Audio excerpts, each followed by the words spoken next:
Before I begin, I want to say a brief word about Senator Dianne Feinstein, who passed away this morning.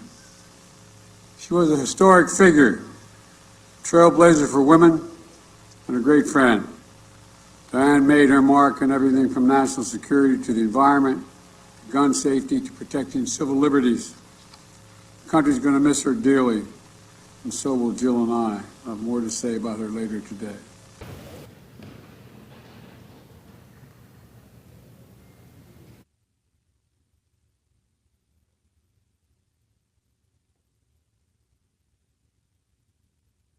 Dianne's work extended far beyond the United States Senate floor, as she gave a voice, a platform, and a leader to women throughout the country for decades.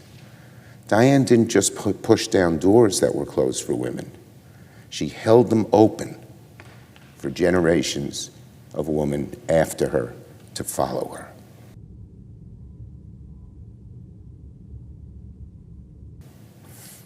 Dianne Feinstein was all of this and more.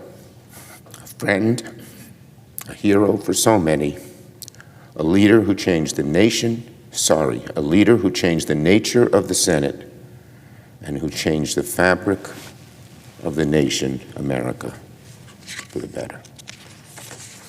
As the nation mourns this tremendous loss, we're comforted in knowing how many mountains Dianne moved, how many lives she impacted, how many glass ceilings she shattered along the way. America is a better place because of Senator Dianne Feinstein. Today I join with my colleagues in mourning our beloved friend and colleague. Yield the floor. Mr. President. The Republican leader. You know how we all refer to each other as my friend from whatever state it is. Honestly, frequently that's not true. But Elaine and I were actual friends of Dick and Dianne. Elaine served on a corporate board with Dick for a number of years. When they were in town together, we would frequently have dinner together. Elaine and I got married shortly after the '92 election. And I remember that Dianne gave us a small depiction of the Capitol. I looked at it this morning because it's still on the wall and remembered our dear colleague as a truly remarkable individual. As the Majority Leader has pointed out, she was an incredibly effective person at every line, at every level, and she was at all of those levels on the way to the Senate. Those of us who were fortunate to call Dianne our colleague can say we served alongside the longest-serving female senator in American history.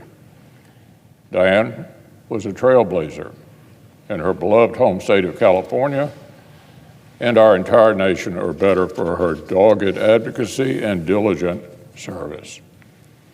When I talk to young women about them getting involved in politics these days, a lot of them shy away from it, and we still aren't where we're supposed to be with the numbers. And one of the reasons they give is the attacks. They can't handle the negativity. But when I think of Dianne, she just kept her head high. I literally think of her posture. She kept her head high. She walked through every storm. Things would fall on the side, but she had a mission. And her mission would be whatever was her responsibility of that day, whether it was the Patent Reform Act, whether it was getting her groundbreaking report done on torture, whether it was the work she did in leading the historic legislation on the assault weapons ban. She kept her head up high, and she led. That was her instinct. No matter what happened in this place, no matter what clothes changed, no matter who changed, she always led, and we will miss her today. Her ability to bridge divides and find that consensus, especially on the thorniest of issues, was a testament to her dedication to the principles of our democracy.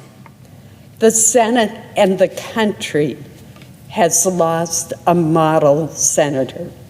Elegant, graceful, kind, compassionate, strong, informed, intelligent. Her career was, by any standards, historic. Speaking personally, I worked with the senator for quite some time, together on many different bills, but the one that I think stands out was our water legislation. It was historic. It was the first time in California history in more than 25 years that we were able to pass water. It was the WIN Act. And I remember the hours and the nights that we would have to work to try to work through, and the challenges. We come from different parties, we have different philosophies, but we put our state first. At the same time, Barbara Boxer opposed it. It was one of the last votes of the Senate. It had more than 70 votes at the time. She came here with Barbara Boxer. She stayed on, and she left on her own terms. The first woman mayor of San Francisco, coming into office under sad circumstances, but leading us with great dignity, with great effectiveness, and great leadership.